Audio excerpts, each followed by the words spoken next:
So we're going to start with the Brown Sailed Boat. That's the tune we're going to learn. We have a lot of tunes on the schedule, and we'll get through about half of them. So we'll be updating you as to like what we're doing next. But today, Brown Sailed Boat is the first one.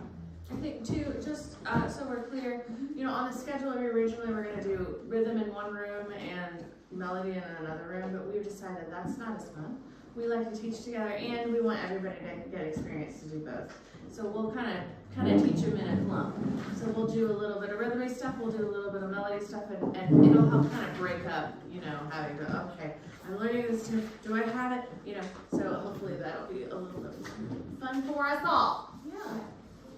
Oh, okay. So the Brown Sailed Boat is a strathspey. Does anyone know what that is? It's a type of dance. I noticed a similar rhythm in all of the strathspeys. Yeah. Yeah.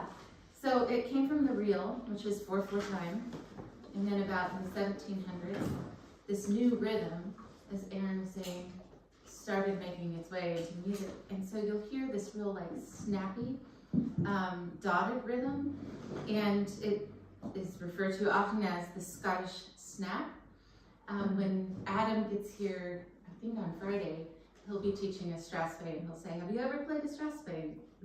You'll all be able to say, "Yes, we've never played that." So, I better look at my, oh no, it's over there. What is also cool, this rhythm that you hear over and over again, Adam, who you'll meet later, who is so fun and funny, you'll really like him. He talks about how this rhythm that we hear, you know, where we have the fast note and then a short note, or a fast note and then a longer note, came from the Scottish language, where they oftentimes have that over and over again. So you'll see that a lot, especially in strathspey, but in general in Scottish music. Mm-hmm. Yeah, it's emulating the language. It's really cool. So Sascha and I are going to play it for you, just to get it in your head. And traditionally, the fiddle tunes are taught by ear. So I'm going to teach it in a way where you can play it by ear if you'd like to. So that means we do a lot of short phrases and repeating. Of course, you have the dots in front of you, but I think it's really fun. Like if you show up to a session, you want to make sure you don't bring your dots with you. So that just means you practiced it so much that you know it so well. Not a session with us. Yeah. A session with us is fine, but if you were going to go out to, like in Edinburgh, the Sandy Bells, oh, let me join in, and then you're like, wait, let me get my music situated. Yeah. So we're going to look at you cross-eyed. Yeah. And it means you just have to memorize it if you didn't learn it by ear. So a lot of people do it that way, that play in sessions. They learn it from the music. I learn it from ear because that's just easier for me. You know, you pick what's easier for you, and then in the end, the result is the same. You have it in you where you can just play it. So memorized. So anyway, we'll play the Brown Sailed Boat a couple times. We have one question. Oh, were you talking about session etiquette at all during this? Yeah, I can talk about that. I mean, maybe not this one, but Yeah, like we'll have a session later today, just to kind of put things together, and I'll talk about what we're doing versus what you would normally do at a session. So it's good to know so that you're not just like going in there and yeah. I've played a lot of Irish sessions, but it's very similar to how a Scottish session would be run. Okay.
I always think this is kind of piratey. Maybe it's the word boat.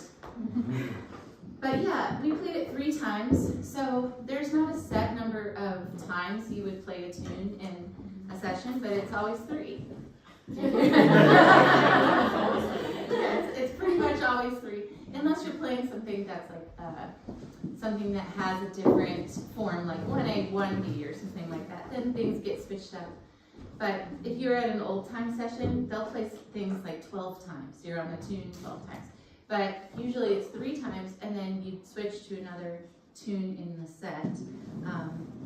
And the way you do that is the leader who started the song, usually if someone's leading a session, then it's them or whoever started. They'll make a sound, huh, like that, which I'm bad at getting that, huh. I'll do it right before the change. While I'm playing, I don't time it early enough. Or this one's easier for me, where you stick your leg out like this. And that's in? That means we're gonna end or go on to something else. Usually, they're not gonna tell you what it is that you're playing or what you're going into. So it gives the person that is leading a chance to establish, this is the tempo that we're playing. Well, everyone goes, do I know this one? And then you jump back in, and kind of like, jump rope, and you're jumping in and out. So, yeah, little session etiquette stuff. So we're gonna start with the scale. This one is kind of in a E, what did we say, E Dorian minor? So Sasha's gonna explain E Dorian, because it looks like you have 2 sharps. Looks like you're in D. Well, a lot of these Celtic tunes are in what's called a mode. Yeah, so in a lot of traditional music we use modes, which are just basically fancy ways of saying, okay, I'm arranging my scale in different half steps and whole steps. You guys are used to what major scale sound like? That's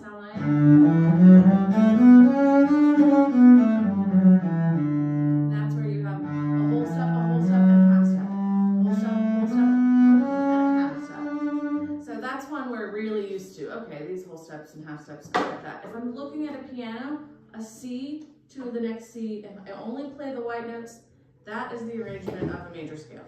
You guys also know a minor scale really well. I'm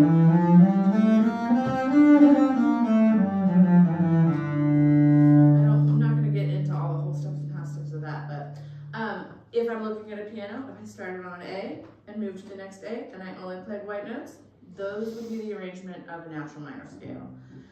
When we're talking about modes, it's the same idea, it's just we're going to start on different notes. So if I start on the piano, if I start on a D and go to the next D and I only play white notes, that would be a Dorian scale. And that, if I start on the D, it sounds like this.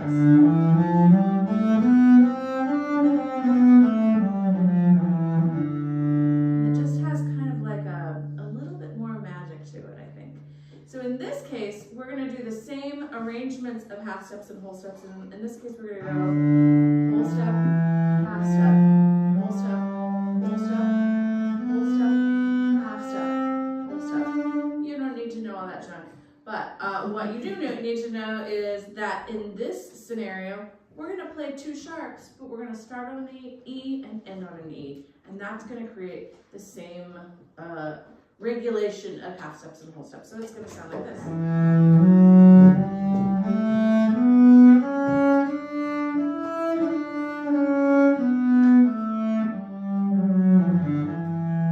And you'll hear that a lot in traditional music. Dorian is probably the most used mode in traditional music, I think. That and Mixolydian. So if you know those 2, you're good. Yeah. There's And others. there's other ones, but they get weirder. You know, if you're ever there alone and you're just like, I'm gonna try B to B, only white B, it's very weird. So Let's do, just to warm up, I don't know how many of you went to Calvin's reset. Yeah, well, for those of you who didn't go, let's do 2 long bows on each pitch. We're going to start on an E, which is D1. And so it will sound like this. Hold on, and you'll listen for a sec. And the focus of this really is to listen to the room and see how you sit in, how your pitch fits in. So if you have tapes, tapes are an approximation, so make sure you're really tuning to the cello over here.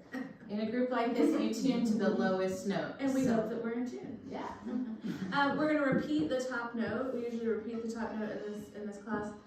Cellos, just so you know, we have to shift in this one. So you can either play till your fingers run out, and then shift for that first finger E.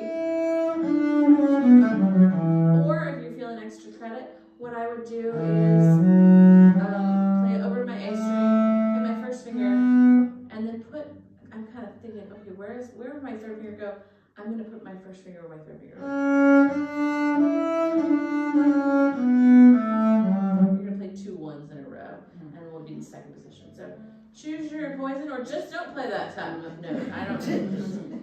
No one's going to come get you. Okay, we'll do 2 bows per pitch. 3, 4.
So like this,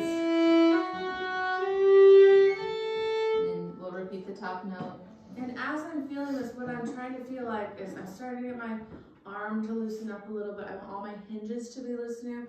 So I want my elbow hinge to be moving. I want my shoulder hinge to be moving a little bit. I want my wrist hinge to be moving, and I want my fingers to not be a claw. I don't want claw feelings. So we want to feel that weight, at least on the cello, in that first finger, but I don't want to be feeling like I'm squeezing with my thumb. If you start squeezing with your thumb, you're squeezing with everything. You're going to sound like a claw. So our whole goal, the first goal, is to get that thumb a little bit loose. The other thing is I'm thinking about is I want to keep this really even, especially on these long bows, which we won't see very much in, I have to say. We do some long things in here, but a lot of it, like in a Strathspey bay, we don't do long bows, we do tiny bows. But it's really good because as you do a lot of tiny bows, your claw is going to be coming. It's coming for you. So what we want to do is start by trying to get this a little bit looser with these longer bows. And what I'm doing is I don't need a lot of weight at the frog. I need more weight as I get towards this middle. I have this handy dandy star on my middle. And right when I see that star, I'm gonna pronate. I'm gonna start putting in more weight so that the tip of the bow is an even sound, even though I have to give more weight to make that happen. And then vice versa, as I come in, I'm gonna relax my shoulder and everything, so I can just use the natural weight of my arm, and I can kind of lift out of the sound. So I don't want to hear this, which is how naturally we would sound if we didn't do anything about it. Yeah, and that's the same for fiddle. So just when you're at the frog, I'm almost, lifting the bow hair off the string. And then I need to lean on this index, and I squeeze a little bit. I'm pushing my stick into the hair so that I can maintain that sound. And then as I come up, I lessen the squeeze. Well, that was too much. But yeah, you get the idea. So you have to constantly calibrate for pressure and where you are in the bow. And when I'm at the tip, what I'm trying to do is, there is a little bit of tension in my hand there, but as much as I can, I'm thinking about my first finger weight on top of the bow as opposed to that claw feeling. If you start feeling that claw, we gotta loosen up, take a break. We don't want it. It won't hurt. It won't help you at all. All right, so this too slower just sounds like this. Once again, listening for tone, listening around you, and just making sure that you're pressing when you get past that middle with your index finger. Okay, we'll repeat the top note and try not to play an extra D at the end unless you want a solo this morning. Take your solo. Okay, 3, 4.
Okay, so the next thing we're going to do is practice the scale with the strassing dotted rhythm.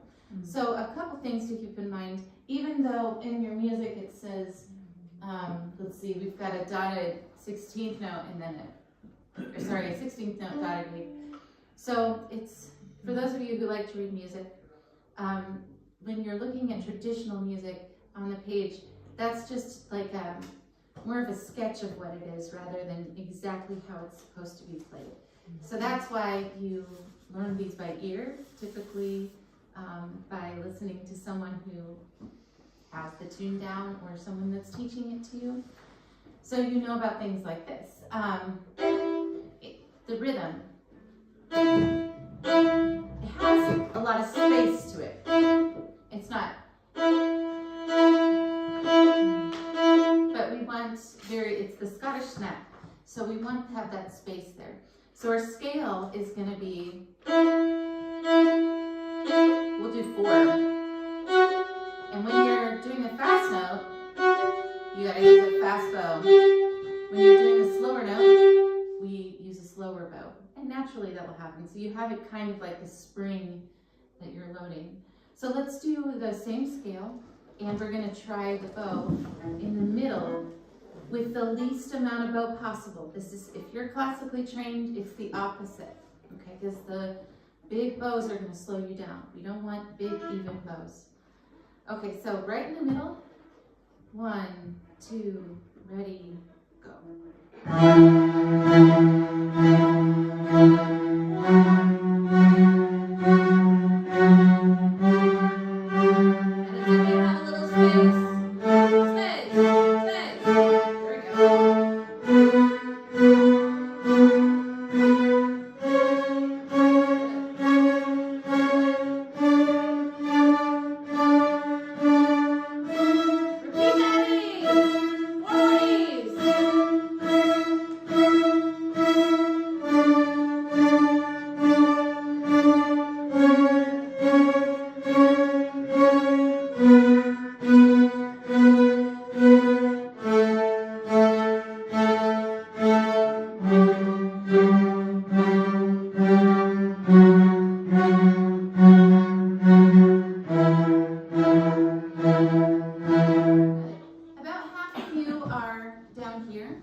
Which you can do it, great. But when you start playing fast, as rasping and doing the string crossings, it's gonna slow you down.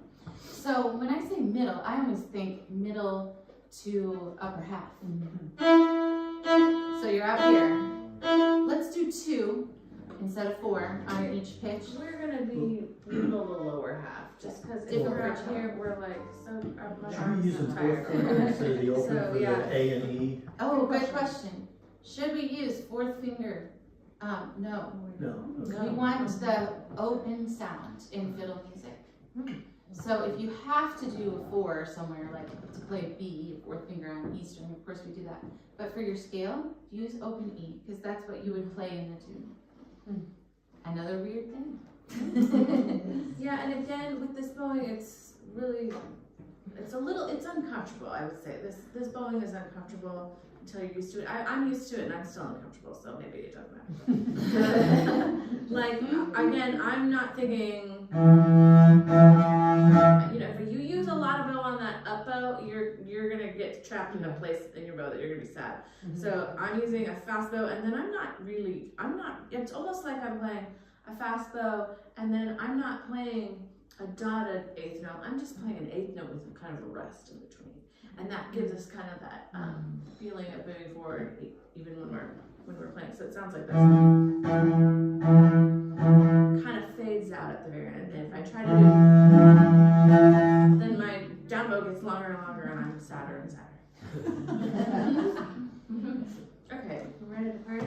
Yeah, let's do 2. 2 on each. Don't forget to repeat that top E. And then check in. Are you relaxed? Oh yeah, how's your thumb feeling? Because this is it's a doozy on your thumb. 3, 4.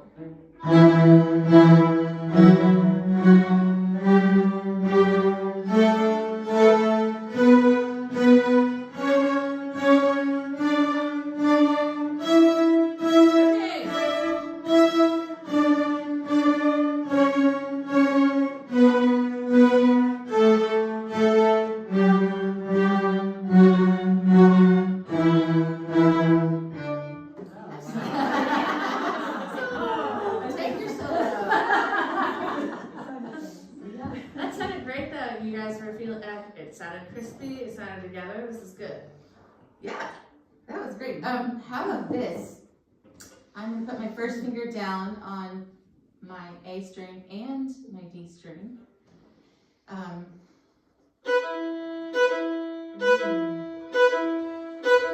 Join me. So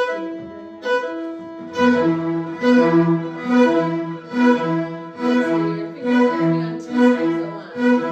Make a little bar.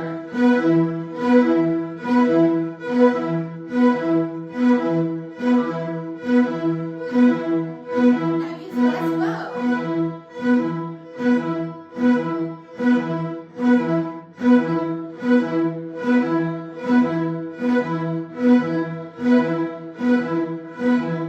Nice.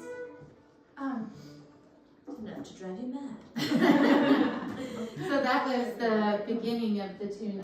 Okay, now I'm looking at the music because what happens with my tunes is I change the notes as I play them, doing little micro improvisations, so I don't want to teach you incorrectly.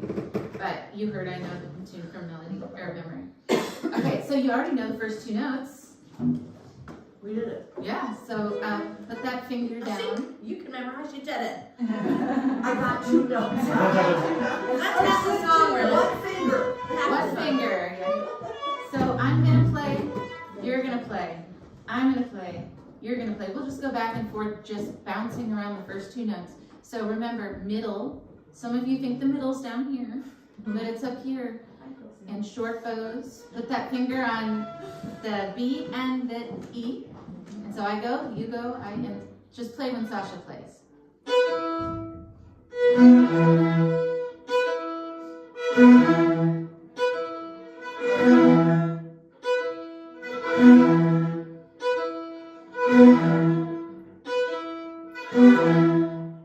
gonna add something.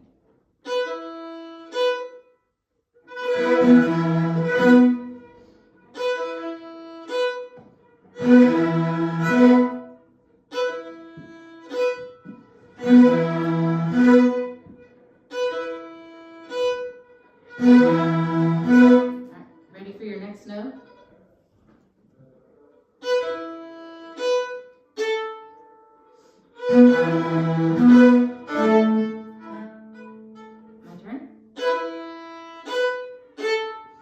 Okay,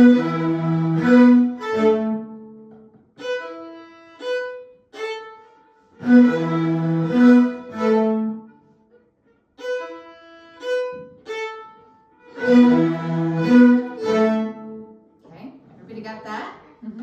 Okay, here's the next note. It's like that game, Simon. Yes.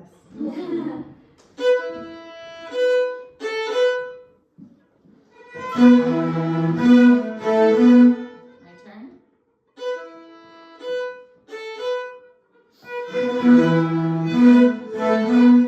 My turn.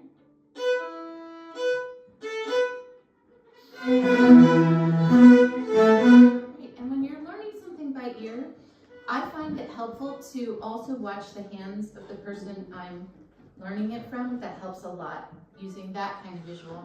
So when I put that first finger back, I'm covering once again those two strings, okay?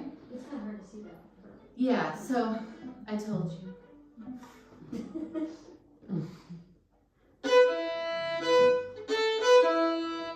Note. Let's try it together. Ready?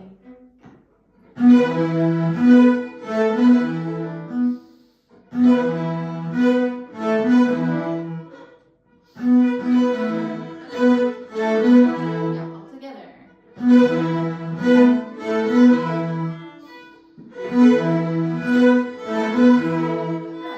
And then I'm going to say, just to kind of keep us not all, what's a word for jumbled? Yeah, in the mind. When I say the word lift, that's the time where you go to the A. So I'll say lift, and then you'll know, okay, that's the A. Here we go. Let's try it together about 5 more times or so. Check your bow. Check your squeeziness level. Are you squeezing your feet? I always squeeze my feet. Are you squeezing your face? Curl your toes. Your toes, your thumbs? I curl my toes under. I like do this. And part of it I can't reach the floor. I used to laugh at her. She still does. All right, relaxation. Here we go. Ready, go. Lift. Again.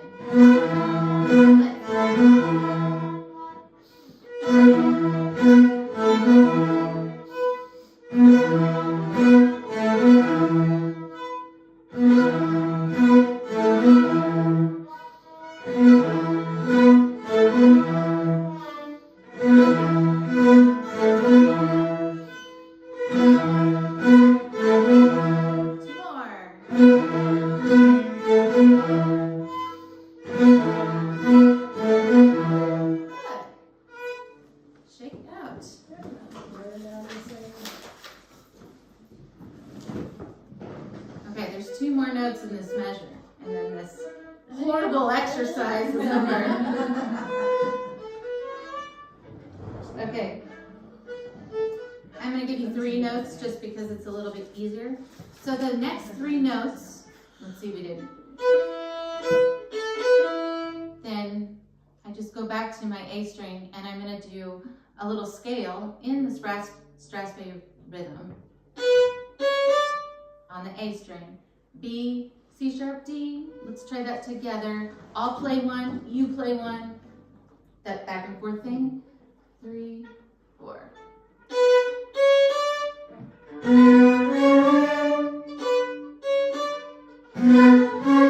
Let's go.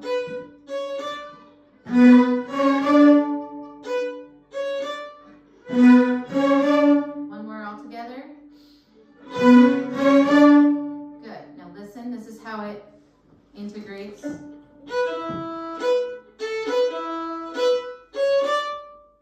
let's try it. 3, 4.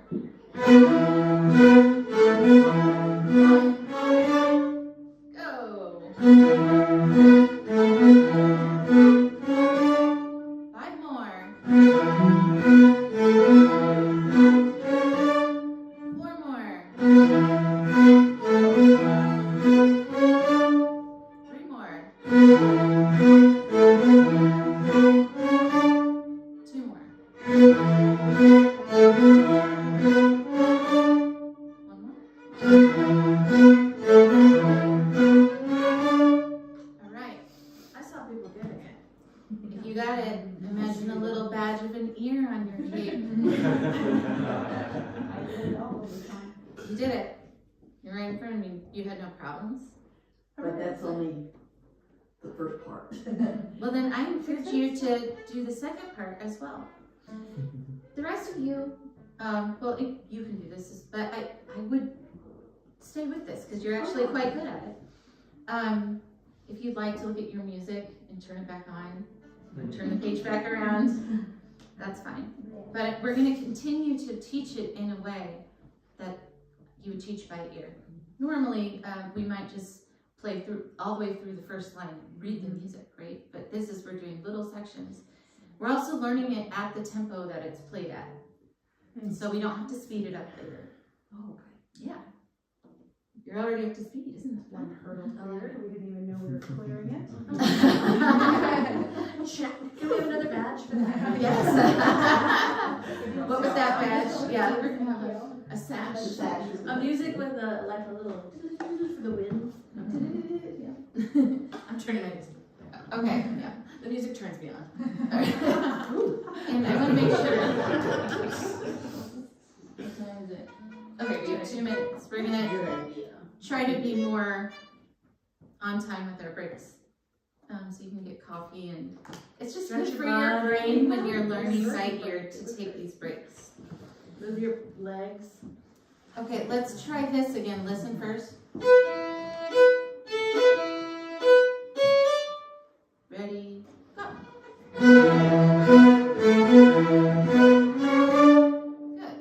Now we're going to start from this part. Okay, so let's try starting from that little scale up. Starts on a B on your A string. Ready, go.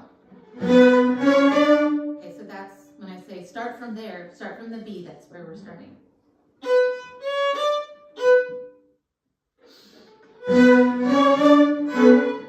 okay to look at my fingers. All together.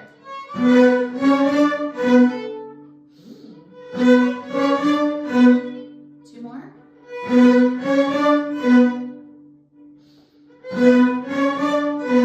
I'm going to add one note.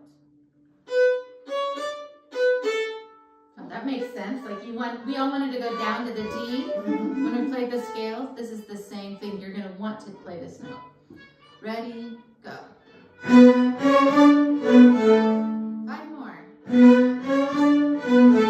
Make it snappy. 3 more. 2 more. Last one. Good. Now listen. There's lots of listening and learning by ear, right?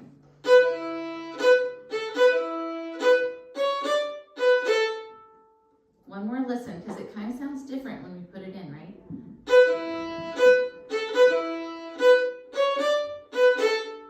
Okay, ready, go.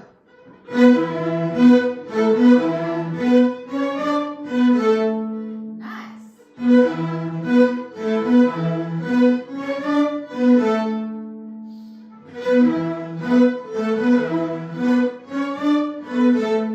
Good. So we kind of walked down this scale. So then you go, oh shit, what is the next note? Then just know we're walking down the scale. We did a B, an A, and so then we're going to keep going down the scale on the D string. So the next part, I'm going to start from the beginning. Just listen.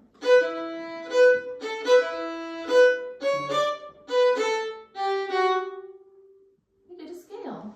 We've all done. We already played that earlier today. Once again, listening.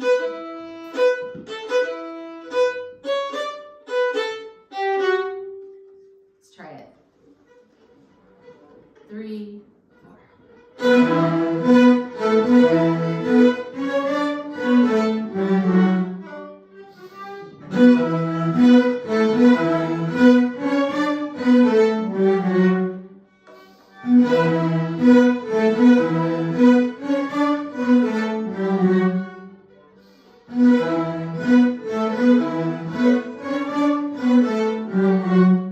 1 more. Good. Okay, so that's our first, we'll call that chunk 1. We're gonna take a 20-minute break, then 2 more.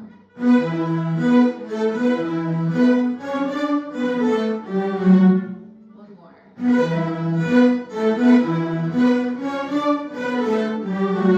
Good. All right, so we talked about learning it by ear. I encourage you to keep going because that's how I'm going to teach it. But certainly, you don't have to. Okay, brown-sailed boat. I'm going to add one more note. So I'm starting at letter A, and I'm going to add one more note. Listen.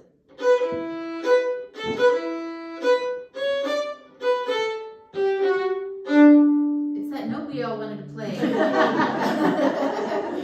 this morning when we were doing the scale, the open D. Okay, so let's add that from the beginning. 1, 2, ready, play.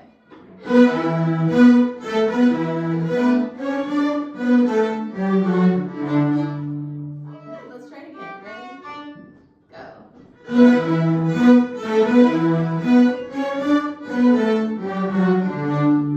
Laurel, you only missed one note, which is adding an open D. 1, 2, with all the Laurels, here we go.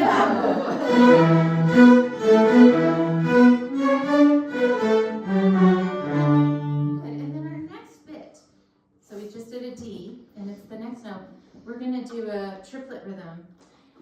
So it starts on an F sharp, it's right above your D. So for cellos, that's a 3rd finger. For fiddles, it's a 2 on D. And I'm going to do it down, and then I'm going to slur the next 2 notes. Up, up. And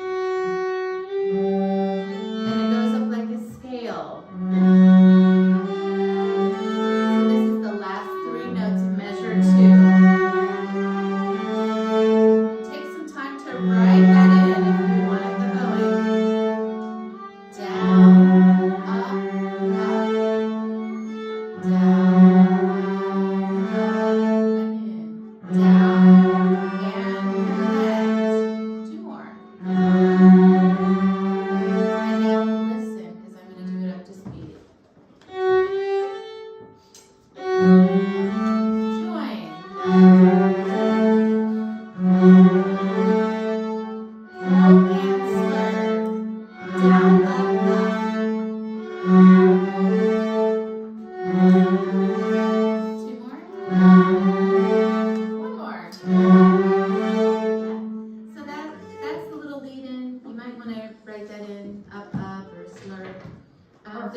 Not necessarily, no.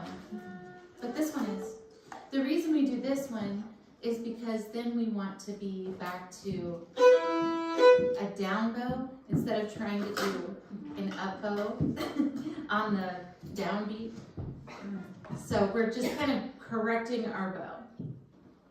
Now none of this with the brown sail boat is going to sound smooth, but we kind of have to sneak in a slur there to get back on the down bow. So listen as you're writing it in. I'll play it for you.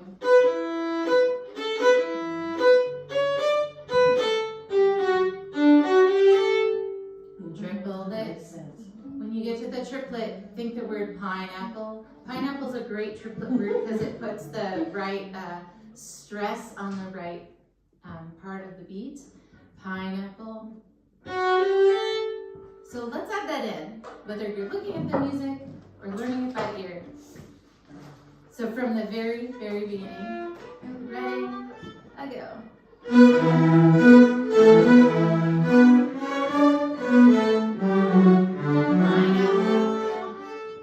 Let's try it again.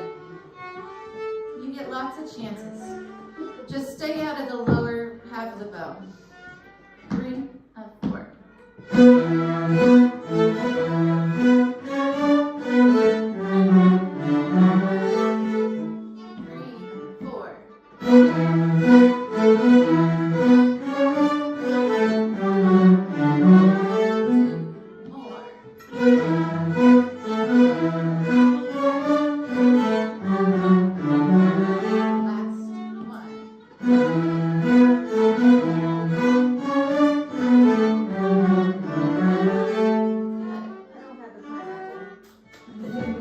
more.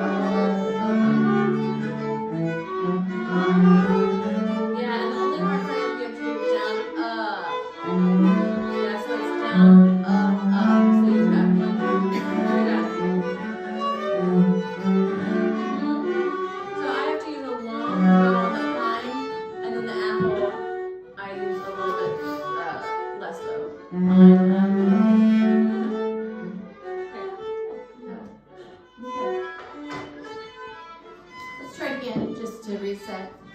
3, 4. The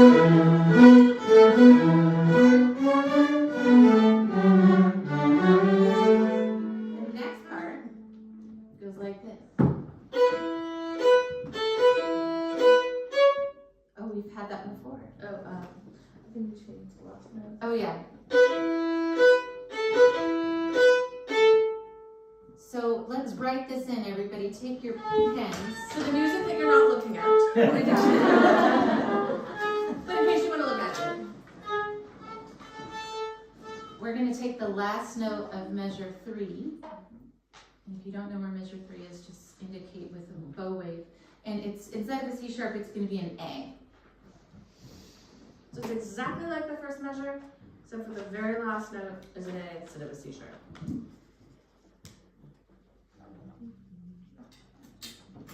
So I'm going to play it for you.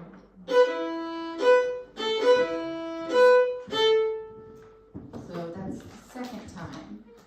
You can join me. Ready? Adjust.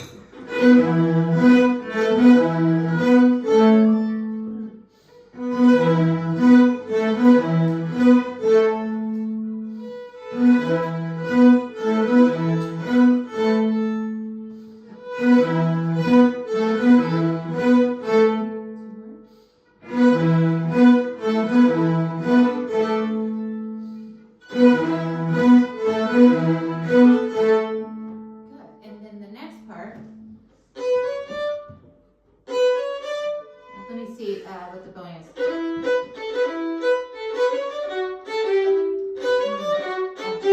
Okay, so this triplet, like Jessica was asking, is there a slur? No.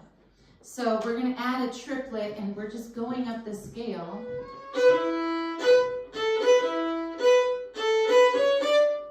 Separate bows. So I'm starting at measure 3, or for those learning by ear, it's the second time we play that da-da-dum, da-da-dum. Okay, let's try it together. Ready? Let go.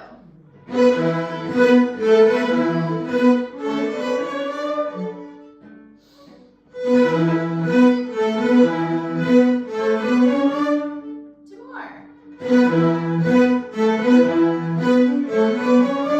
Last one, best one.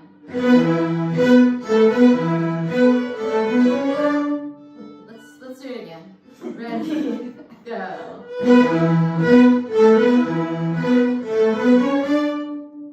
Okay, and then we're gonna go. The next 2 notes, it's gonna be up, up. And if you could put a stop in there, so they sound like separate bows, that's great if you want to do a slur, but we're gonna connect those.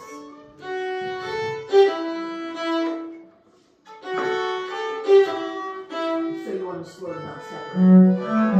Or a hook, yeah. Either way. Oh, okay. So join me if you want. It starts on an up bow. Up, up, on the F sharp.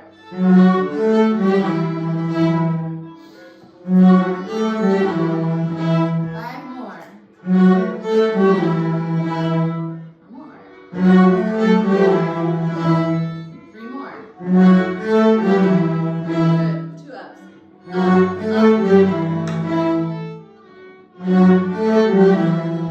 Last one. Yeah. How about this? So you want it more of a 16 without an 8, rather than 2 equal 8s. Oh yeah. Yes. So this is another part. So quiet. Just try when we're together and Sasha and I are talking, just not to noodle. That would be helpful. Okay, so yeah, this is another spot where the music says something and it's played differently. So that last measure is printed, but it's played.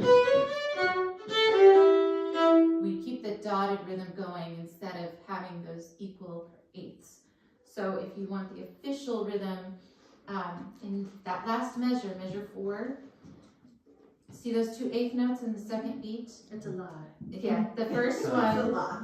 the first eighth note is a 16th note, and the second eighth note is a dotted eighth. And you see that all over all sorts of music. Scottish music, Irish music, traditional, Appalachian music, all sorts of trad music. You'll see eighth notes written in, and then we swing it. We're gonna do that when we work on our rhythm here too. We're not gonna do a straight rhythm pretty much ever.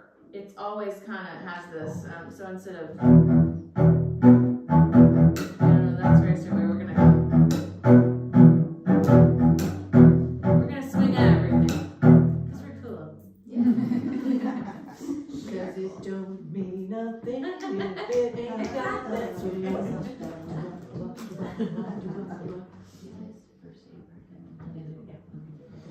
All right.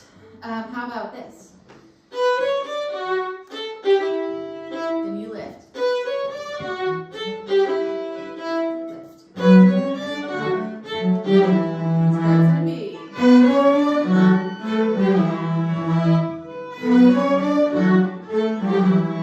First finger on the eighth.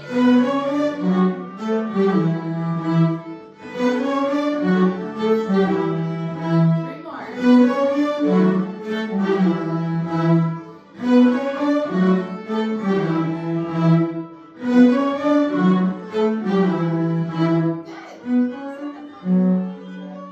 It's a new pineapple. It's a new pineapple. Then go to third finger on the tissue. Third finger.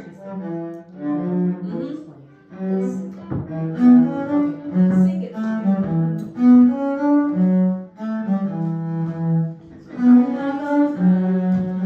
You don't like that third finger.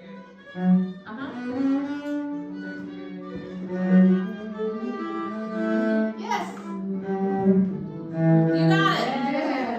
Now let's do that 400 more times. Let's take it 4 times at a pretty slow tempo. The whole A part. I think. Do we need to do the end one more time? Yeah. Yeah, I think. Oh, the end. A little. We need one more.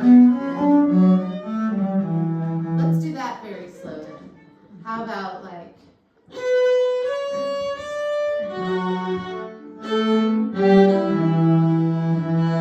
So we'll do 4 of those.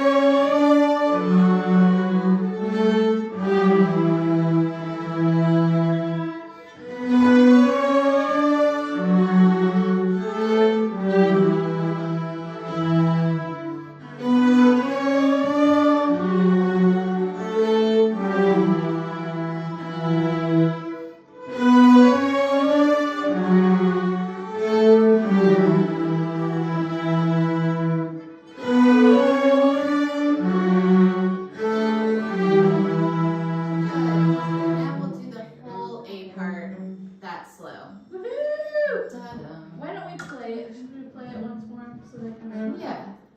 finger along silently if you're excited? Up to tempo? Medium. How about medium? Okay, I'll follow you.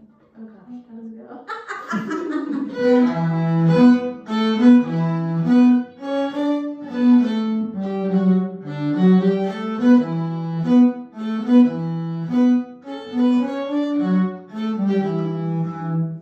Oh. Even me, I know that I played this song all last week we played this. I still, from doing it from memory is hard. It's hard. But possible. Not possible. I'm working on it. Yep, open up to the possibility. That's right.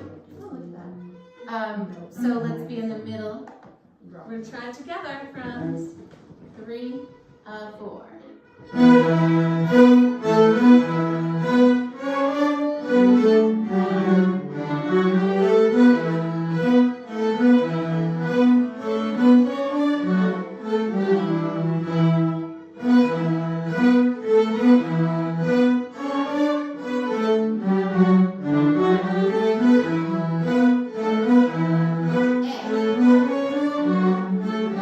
2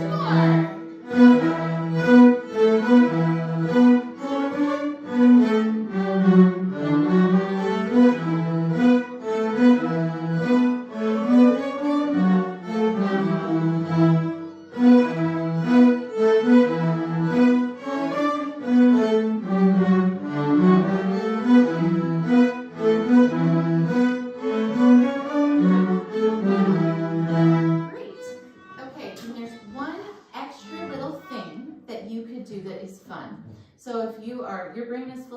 want any fun, extra things?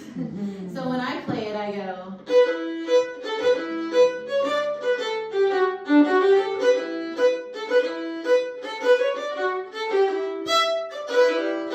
I kind of dum da dum. Yeah. So what happens if you want to write this in? Leave what you have. Don't cross anything out. But the first time through that last note, instead of playing a quarter note, I'm going to play an upper E, open E, and then I'm going to go down to a third finger on, and Sasha will tell cellos in a second. Then I'm going to do a third finger A string. And it's a dotted thing. Dotted eighth, 16th. It just does a nice turnaround. So if you want to do the fun little turnaround, it's just an E to a D on the A string. I probably wouldn't, just because we have to shift, but if you want to, if you're excited about it, so You do key E to D. Oh, that actually sets you up for a and down play a 4-2. So we're shifting the second position like we did in our scale, and then up on 4, the F sharp A, and then we have to go you back. end on it down, And then You can you also flip. just Yeah. I like the turn. Yeah, the turnaround. It's optional. go back to the beginning, not worry about it. That's what I would do. So let's try the A part, and we'll take the repeat. And if you want to add that little fun turnaround, you can. And that's the A section. That's it. And then Sasha's going to show you how to play chords. And some of you might want to go, okay, chords are where I'm going to live for this one. But good job for all of you for trying the melody. Okay, ready? Same medium speed. A part. 1, 2.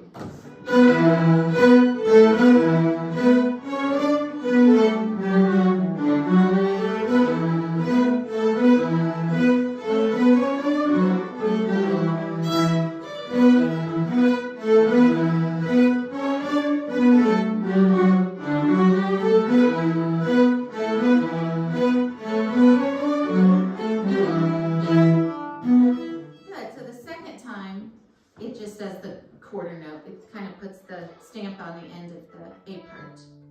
Okay, so first time. So it's like a dot. Yes.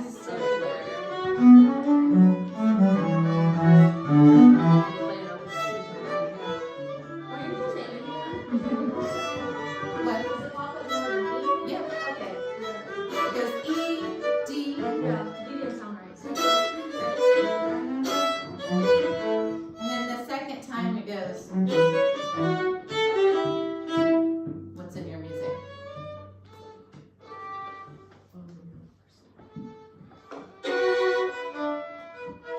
Shall we do it a couple times? So let's play the A part. We'll repeat. The first time you can do the turnaround. Second time, just play what's printed. And then we'll do it again. So we'll play the A part 4 times with the 2 different endings. If you get the endings screwed up, it's not the big of a deal. Same with the bowing, not the big of a deal. Same with the notes, not that big of a deal. What the big deal is the rhythm. Yeah, because this is a dance tune. So as long as you're both moving in the right rhythm, who cares what notes you're playing? All right, 1, 2, 4 times, go.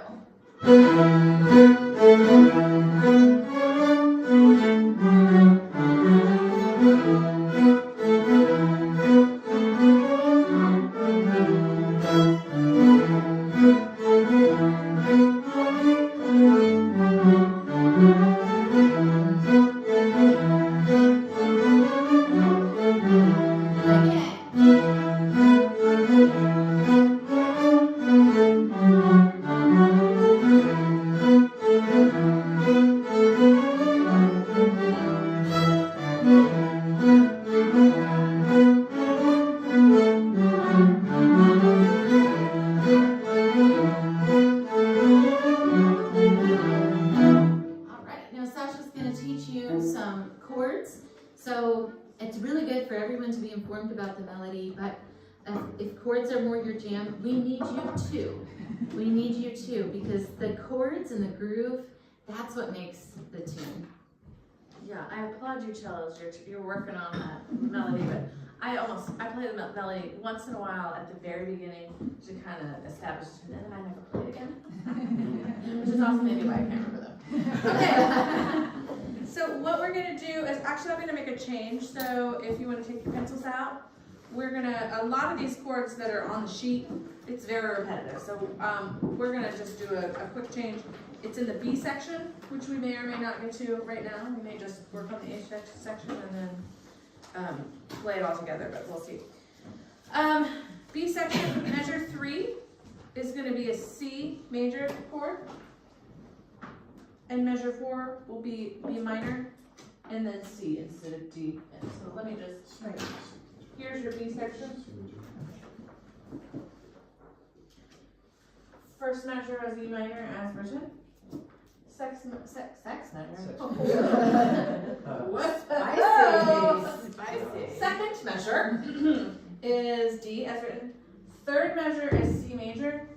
And the last measure of that second line is a B minor to a C. Everything else is So the third beat is a B minor, and then the fourth beat is C. the first beat is a B minor, and then the third beat is a C. In the fourth measure. What? I don't know either. So the second line, that last measure, we change chords twice in the measure instead of just once like in most of the rest of the tune. And that will be B minor on the first beat and the second beat, and then third beat and fourth beat will be C major. So you're not on the, so you're saying the very end of the tune? Okay. The A section is as it's written, don't change anything there. The part that we just learned, don't change.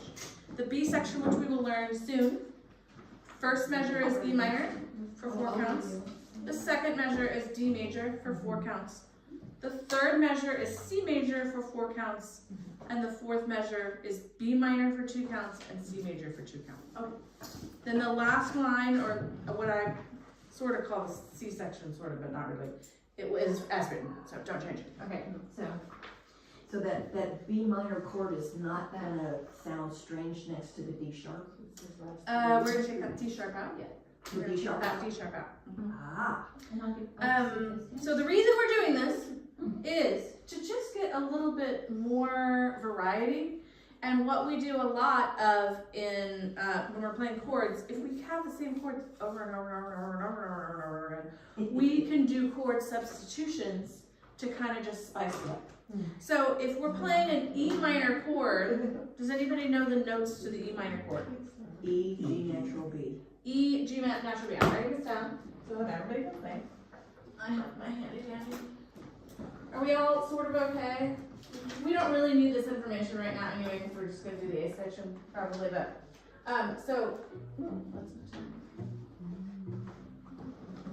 here's our E minor chord, right? E minor chord is E, G, and B, right? Easy, yeah? Those are our friendly notes. We can play any of those notes, and if we see an E minor chord, it'll sound good. C major, what are our notes? C, E, and G. We have 2 of the same notes. It's only 1 note difference, and that's why that works as a chord substitution. And what this is going to do is just give us, again, a little bit more richness. We'll really hear that tonight when we do Adam's tune.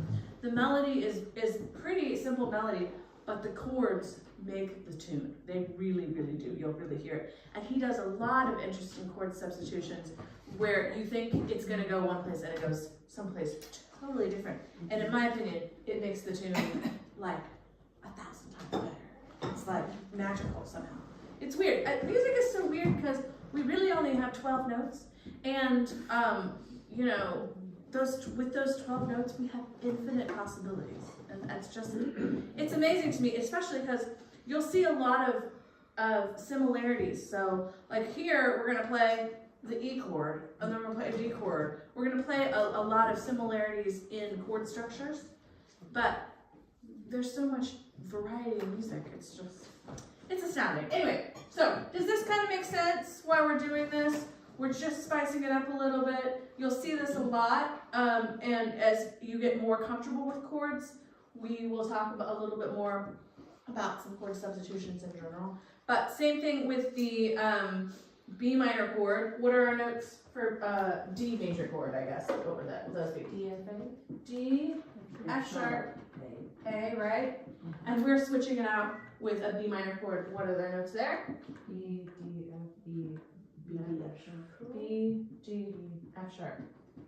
So again, just two of the notes are exactly the same. That's why that can work. Does that make sense? Mm-hmm. So now that you know that, we're not actually going to mess with it right now.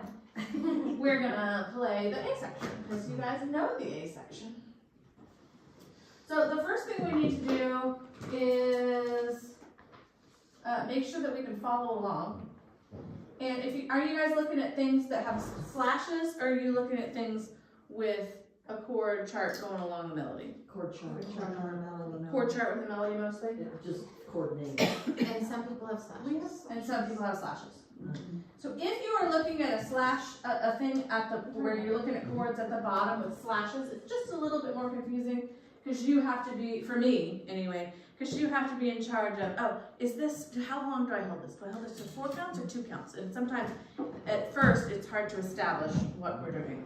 Can I see, Joy? I know you have slashes here. Let me see what you're doing. Oh, this is great because your slashes in here match the counts that you should be doing. So if you see 4 slashes, you're gonna play E for 4 counts. Love it, easy, love it. Okay.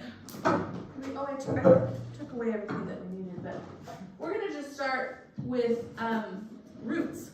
We're gonna play our roots. So if you see an E, play an E. If you see a D, play a D. And that's all the notes that you need to know right now.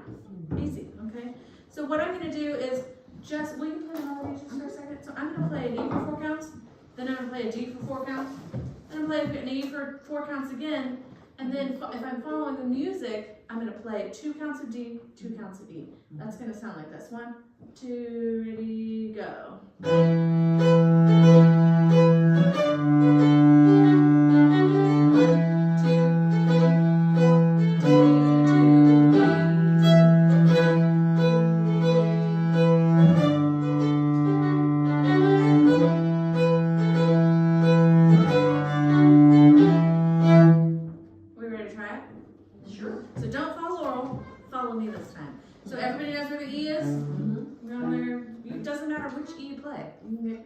Crazy, wild, I don't care, play it here, I don't do whatever you want. Just play an E, and then we're gonna play a D. 1, 2, ready, go. E, 2, 3, 4, D. Now, D, 2, E, E.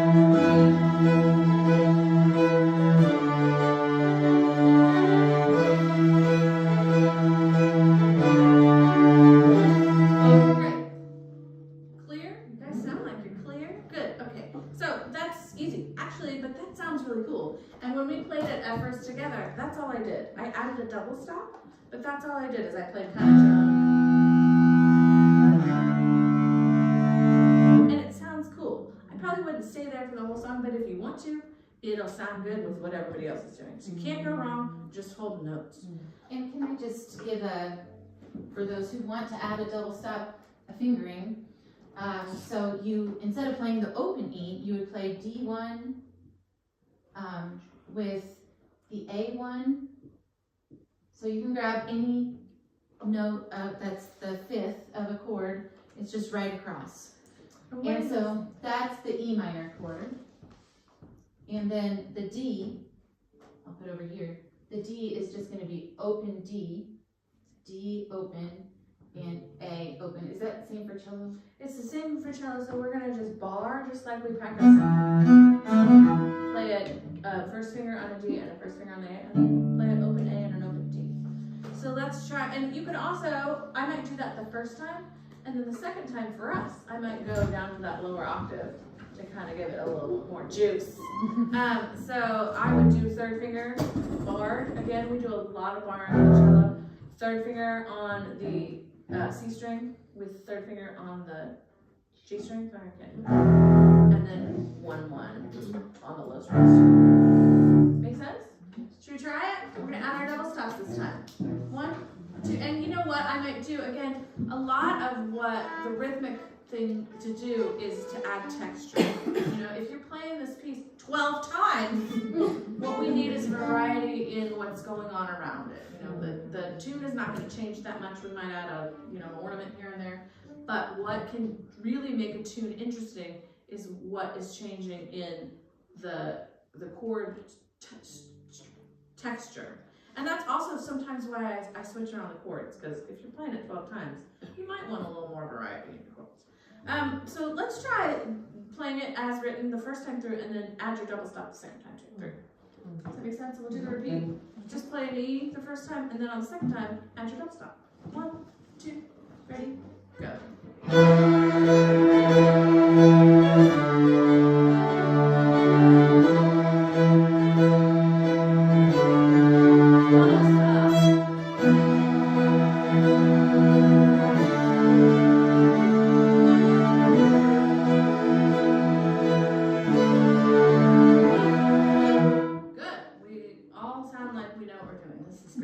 Okay, you ready to get a little more complicated?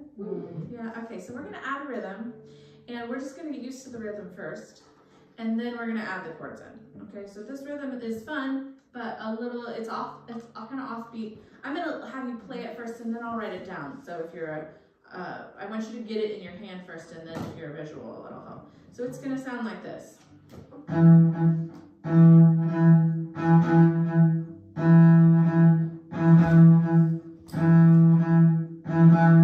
The only thing that you want to know is I'm doing down, up, down, up, down, up, down, up, down, up, down, up, down. So we've got an extra up in there. Can we all say that with you? Because if you can say this, you can get the going right away. So here we go. Ready? Go. Down, up, down, up, down, up, down, up, down, up, down, up. Good. Now fake bowing it for me. Ready? Go. Down, up, down, up, down, up, down, up, down, up, down, up, down, up. Good. And notice that in general, I want to be on a down bow for my downbeat. I do this in traditional music. I do this in Baroque music. We do this all over. It just helps you stay organized. And that's why we're putting that extra up bow in. If we start going every which way with our bow, it's confusing. My brain is muddled. Also, our down bow in general is a lot stronger. So we want that strong bow on our strong beat, which is beat 1. And that will help keep the fiddle players a little bit more in line too, because I find if you just let fiddle players go, ooh. So if you let fiddle players to their own devices, they kind of just, you gotta rein it in. We're kind of like our metronomes. So let's try, let that go. But let's try that together now with our bows. So we're gonna just do this on the E. Down, up, down, up, down, up. Join me when you're ready.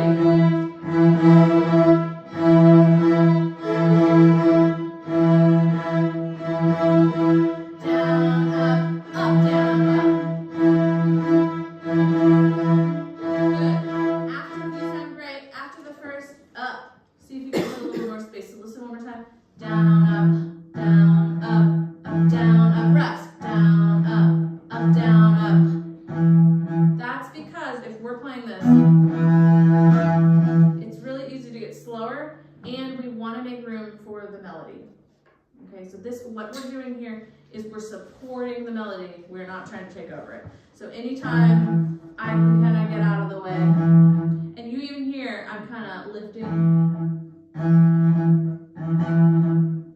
I'm showing you where the downbeats are, and all the rest of the notes are kind of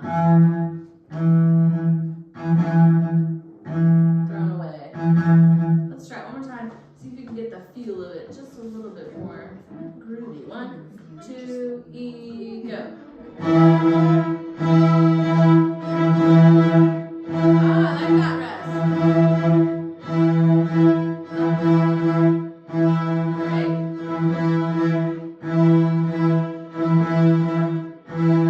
Space between all these syncopations.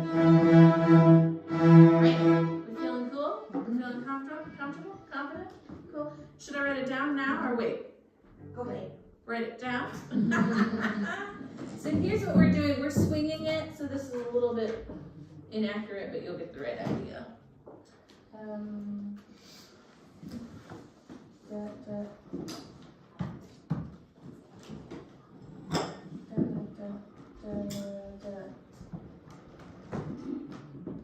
That's all you're doing. Feel free to take pictures of this. You guys see it? Do you need to? You don't need to see it. You're good. I mean, everybody's good. Questions so far? I hear no. Okay, great. Okay, so what we're going to do now is practice that same rhythm. We're going to do the changes now. So I'm going to start on my E and do that. Now go to D, back to E, and then I'm going to do 2 quarter notes. Quarter. Basically, I do 4 quarter notes, but I have to change D.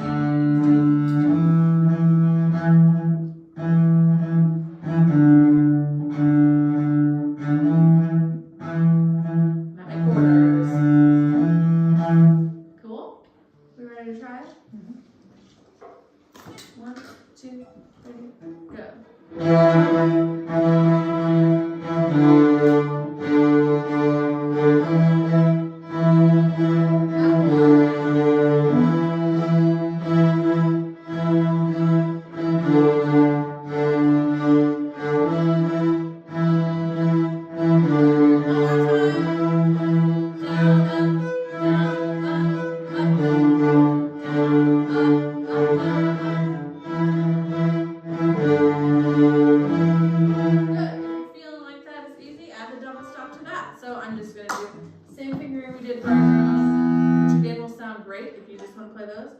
Try this rhythm. Great. 1, 2, ready, go.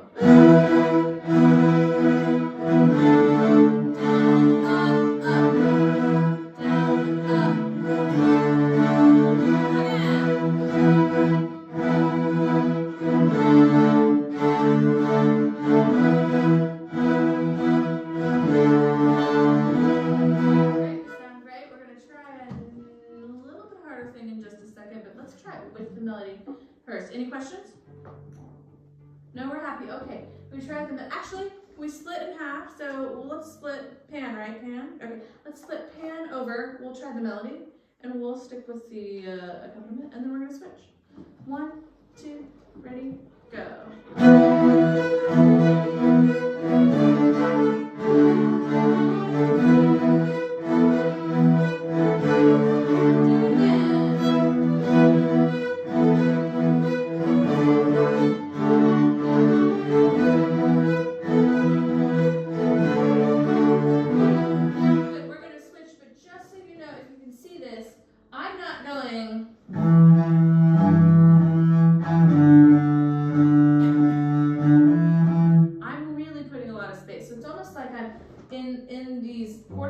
It's almost like I have rests in between. It's like I'm playing 8th notes. So again,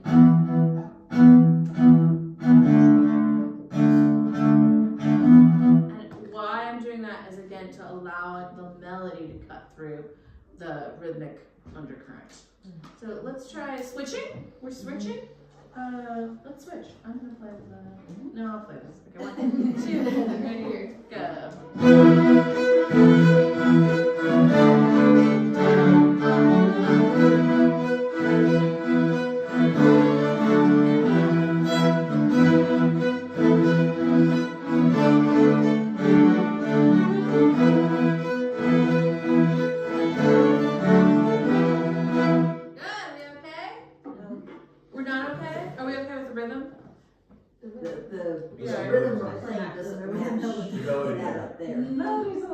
It's not? Oh yeah, because it's swung.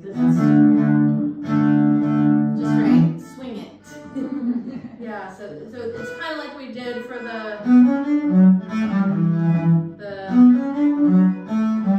otherwise we'd be doing this. Right. And it's just a little bit too stiff. So you want it like the 16th. Yeah, basically we're being really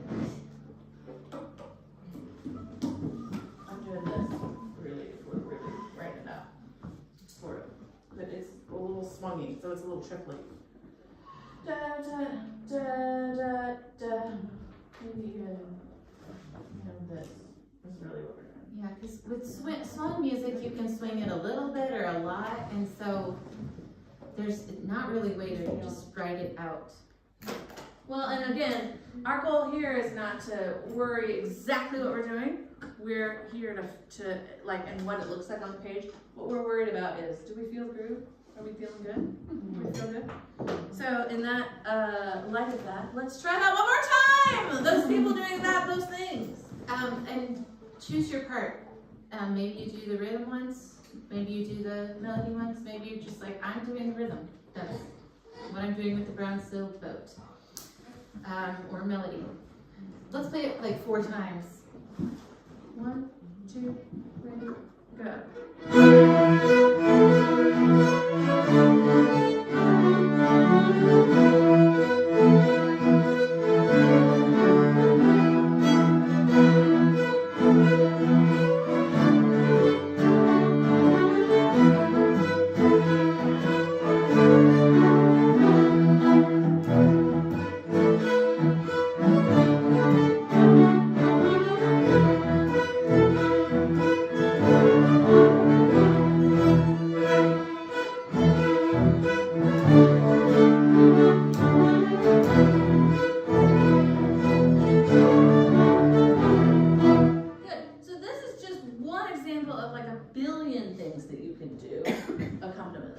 I could do something like this. It's kind of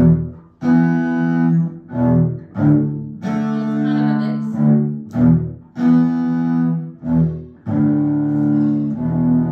I'm just, as long as I'm playing the right chords at the right times, you can really be as creative as you want, which is nice and cool. And especially if you're a cello, because they are all going to play the melodies. We are going to make it interesting. I mean, not that, it would be not interesting without a melody.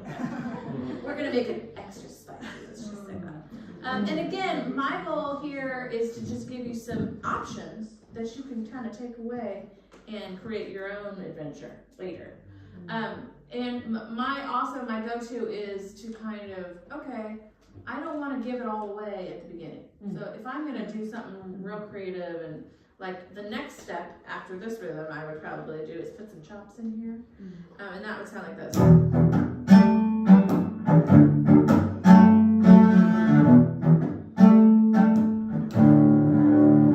don't want to do that at the beginning because I'm giving away, you know.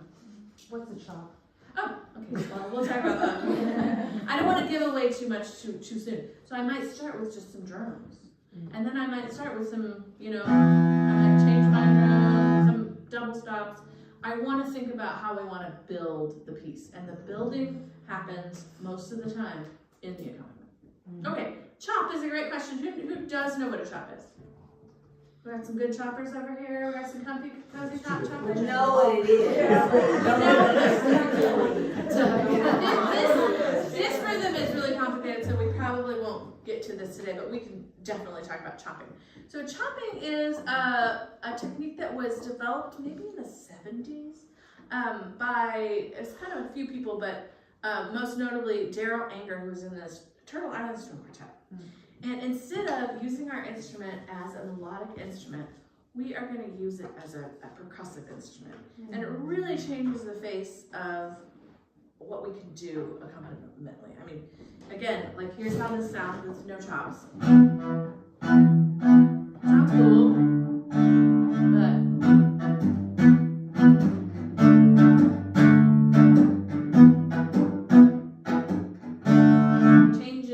changes really the face of a lot of music. We can add that extra groove in. So what we're going to do is kind of make this crunchy sound. What I'm going to do is I'm going to turn my bow. Usually I want to have a nice curvy thumb that feels nice. In this case scenario, I'm going to change my mind and I'm going to have a straight thumb. I'm straight thumbing it. You're never going to hear me say this except for with a chop. So why this is turning straight is so that I can turn my bow away from my face. Is that right, Laurel? Turn your bow away from your face for YouTube? Okay, so turn your bow away from your face. And what we're going to do is I'm going to be right at the frog. right at the frog. A chop always and only, a hard chop only occurs on a down bow. You'll get a little bit of another sound when you pick up your chop, but you never want to try starting with an upward chop because you'll be like, what's going on? So we want to do these on a down bow. I want to make sure that my strings are dampened. If I don't dampen, there's a lot of extra crappy sound that we don't need. So here's the difference. And here's the not damping. A lot of noise I don't want. This is very clear. Again, I'm at the frog. I have a straight thumb. And I'm dampening my strings. And what I'm going to do is I am moving my bow a little bit away from my face while I play, but just barely, and then I'm going to stop it. This motion is a little bit violent. So if you have any bad feelings, now are the time to get them.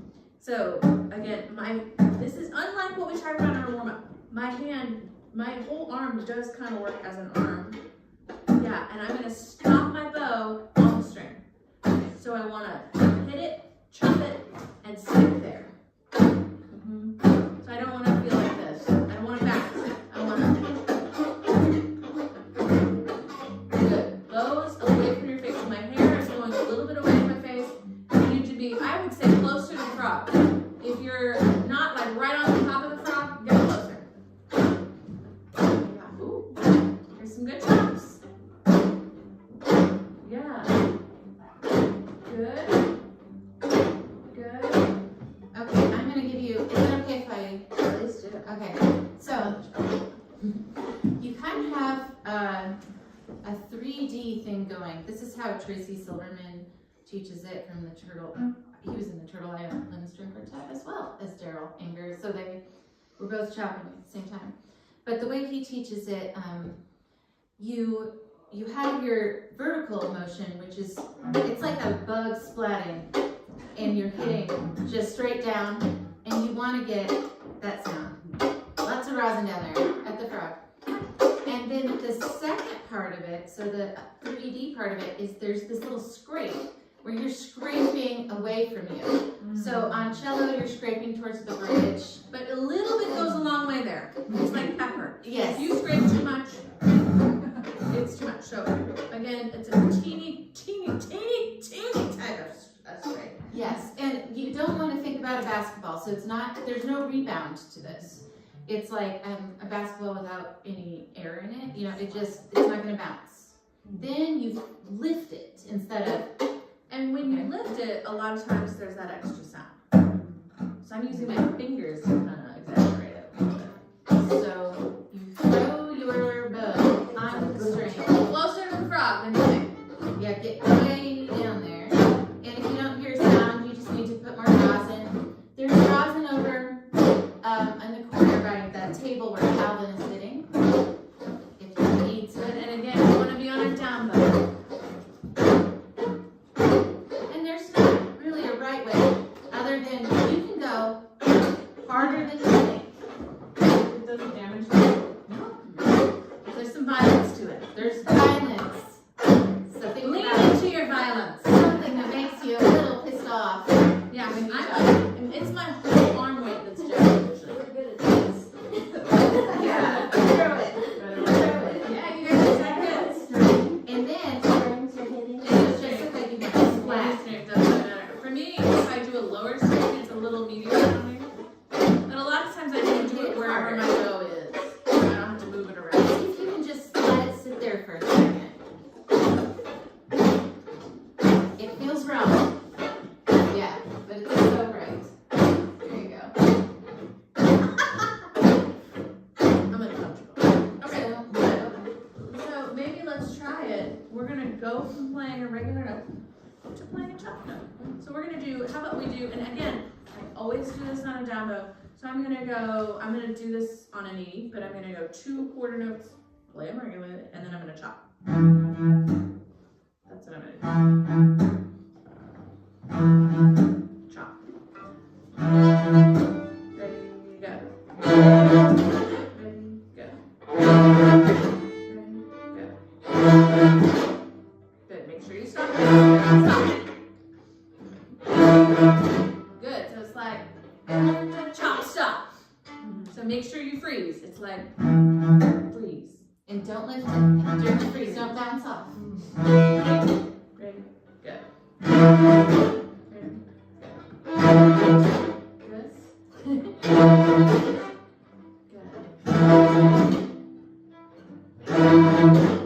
Here we go. Good. Now try this.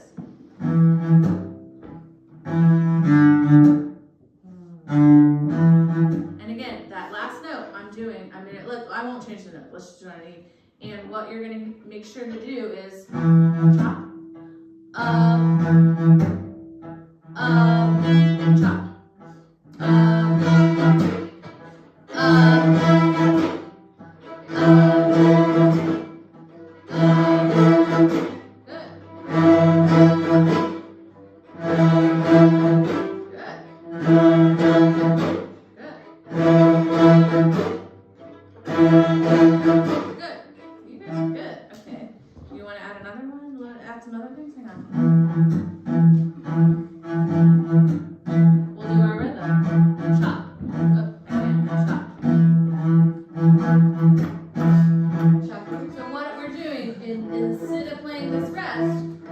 Chop. We'll do it a little slower. So at shop, if you ever see this in music, it's written like that with an X.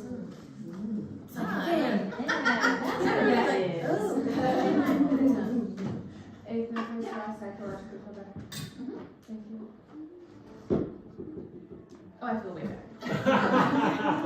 So I'm gonna do that slow, and I'm just gonna stay on an E. So.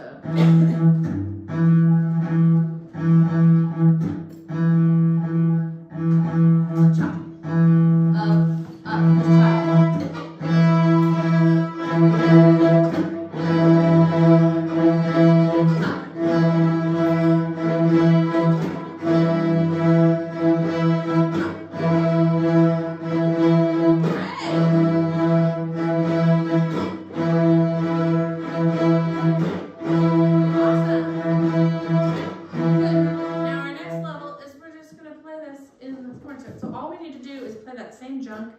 D, okay, and then remember on the fourth measure that we're gonna have quarters, which is kind of like a respite from all this rhythm. So you guys are doing great, and if you guys have never chopped before, we're kind of jumping in the middle of the pool. You know, we're in the deep end. Yeah. So kudos to you. We'll do some easier choppy stuff as the week progresses, but might as well just drop you in. See that. So this is how this will sound. Ready, go. To D, back to E, D, when you're ready, E,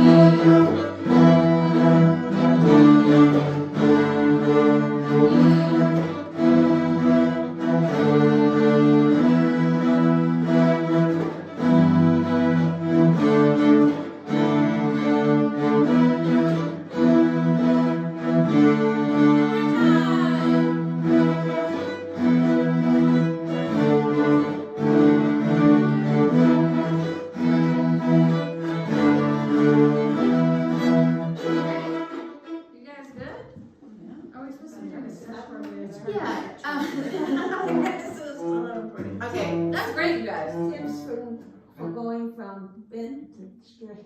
Oh yeah, so what I'm doing is, you'll see when I play, I'm changing my lane a lot. So if you're in classical music and you've heard, oh, I'm thinking of these as different lanes. I'm usually trying to play in the third lane. I'm going down to a 4 or a 5 to do the chop. So I'm going. You'll see me kind of travel and then travel back, and that's me moving my thumb straight and then. And we'll do some. This might be a helpful exercise, is moving back and forth. I'm not actually playing anything, but I'm practicing just chopping, and then I've got placeholders where I'm not. So I'm practicing a curvy thumb and then a straight thumb, and I'm kind of moving back and forth. You guys want to try that? So.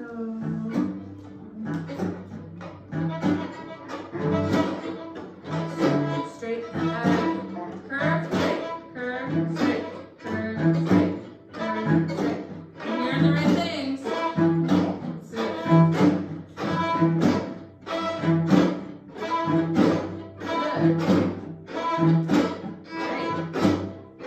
Yeah, so it's getting used to going back and forth without getting taxed. And it's a funny feeling because we've spent our whole lives going, okay, we have to have a curvy thumb, and we're deliberately trying to undo that for a second. Oh, I have it. When you were saying curve straight, I was not thinking of my thumb. I was thinking of curving my bow hairs away Out. and then straight. And that'll also do the same thing. So if you're curving them away from you, that's what we want. But how we do that is by straightening our thumb. So either way. Okay, so just transitioning, I think we end at 11:50, is that right? So that's 7 minutes for a session. What you would do, what I would do if I was in a workshop like this, is I would get my phone out and record. You go to voice memos and record what the instructor has done so far in case like later in the day you want to review it. So if you'd like to do that, get your phone out. Let's do it. And feel free to take pictures of the board Yeah. at any time. So I'll play the A part that we did, and then Sasha can do the rhythm example, and then we'll do it together so you can hear what it sounds like together. Yeah, we'll just do the A part since that's what we worked on. We'll do the B part this afternoon after you've eaten. I'll do one by myself, then you can do, we'll do it 3 times. So let me know when you're ready. Okay, ready? 1, 2, 3, 4.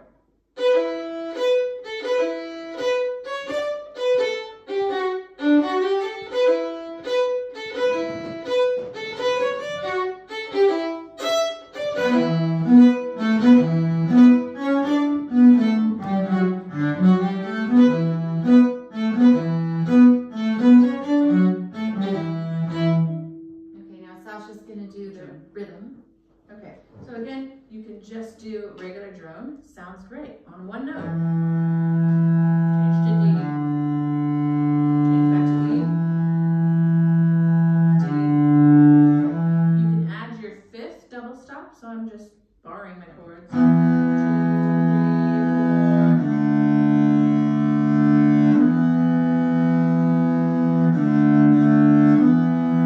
4. You can start getting fancy and do some rhythms. So this is the first rhythm we talked about with no chop. Sounds like this. You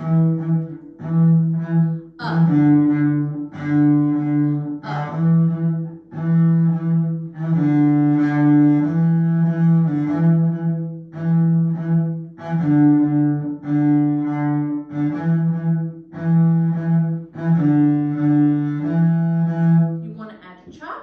Remember that when you do your chop, I'm going to dampen my strings. That sounds like this.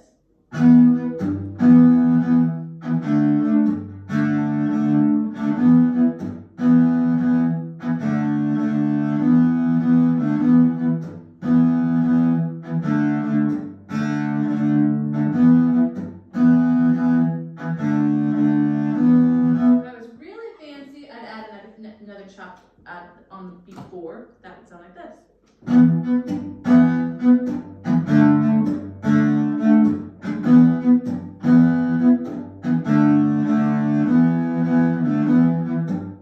long as you're kind of, sticking those chops kind of in the same spot for a few measures. A lot of times I move my chops around. But remember, chops happen on a down bow, and they have a little bit of violence to it. Okay, we'll play it once Together? Yep. We'll do 4 passes. That's great. Then you can try different things.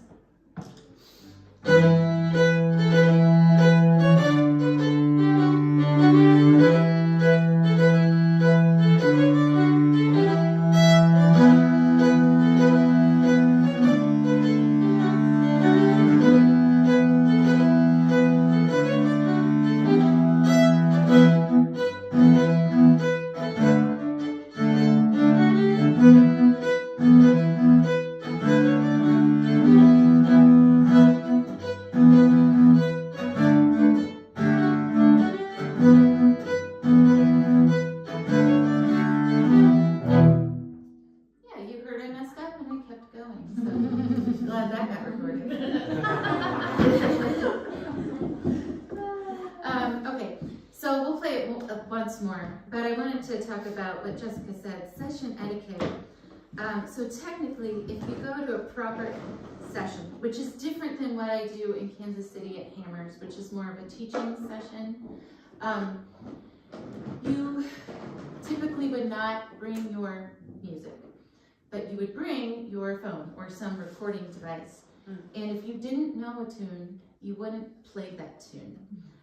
You would just record the tune and then learn it and come in and play it the next time. Doesn't mean you have to play it perfectly, but typically you don't try to learn the tune in the session. I mean, sometimes I'll sit there and I'm like, oh, I almost have it. But the definite thing you don't want to do is come into a tune that you don't know the melody to and then start harmonizing on top of it. It's okay to do a drone underneath, but we've had some people come in, like there's this traveling fiddle player, I don't know, he showed up at Drunken Fiddles once and then came to a session, and he was classical, wanted to learn fiddle, and so he came to an Irish session and played like a classical improvised melody on top of it, which he felt really good about, but everyone else, you know, it's kind of like internal eye rolls, like, okay, we're just gonna like let this guy do his thing, and you know, hopefully he goes on. So then we had a blues guy, oh my gosh, he was drinking way too much whiskey at a session and doing these, you know, little blues things, and one of the other dudes, the leaders, was like, hey man, you know, like, could you not do it? This is Irish music, please respect the tradition, and everyone's invited, but a lot of times you just sit back and you listen when it's your first time and just record a tune you like and then come back and play that tune and you try to learn more. This guy was so drunk by the end of the session that he was like trying to conduct everybody, and so there was like a fight. Oh my gosh, yeah. Wow. It was great. I just was like, yeah, Irish session. And Donnybrook. So the thing is, learn the tunes. There's a lot of, I have like a tune menu because I'm in the learning the tune category. If you want to take a picture of the tunes that I know, and find some, I have my favorites that are, especially some of the ones that are really popular right now, more modern tunes. So yeah, learn like 3 or 4 by memory, and then you can go in and play them. You wanna have them memorized. You really do.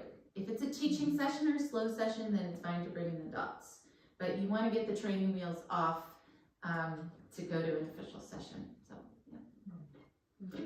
Let's play it once, 4 times, whatever you want to do. Switch back and forth, and then you get to eat.